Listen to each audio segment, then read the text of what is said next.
Logo, banner, social media पोस्टहरू अथवा कुनै पनि ग्राफिक डिजाइन गर्नु पर्यो भने कुन टुल प्रयोग गर्नुहुन्छ? Photoshop, Illustrator, Canva?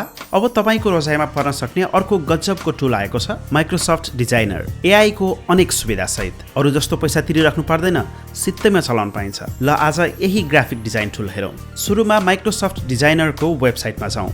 कुनै एउटा माइक्रोसफ्ट एकाउन्ट प्रयोग गरेर साइन इन गरौँ। त्यसपछि आउने यो बक्समा के र कस्तो डिजाइन बनाउने हो लेखेर जेनेरेट गर्यो भने एआईले थुप्रै उदाहरणहरू देखाउँछ। केही स्टिल डिजाइन अनि केही भिडियो डिजाइन पनि। चित्तबुझ्दो डिजाइनमा थप परिवर्तन गर्न कस्टमाइज डिजाइनमा क्लिक गरेर त्यसमा लेखिएको टेक्स्ट, तस्बिर, रङमा फेरबदल गर्न सकिन्छ। कुनै कुरामा एआईलाई नै मिल्दोजुल्दो तरिकाले फेरबदल गर्न लगाउनका लागि इन्स्पायर मीमा क्लिक गर्न सकिन्छ अथवा आफैले नै आवश्यक सम्पादन गर्न सकिन्छ।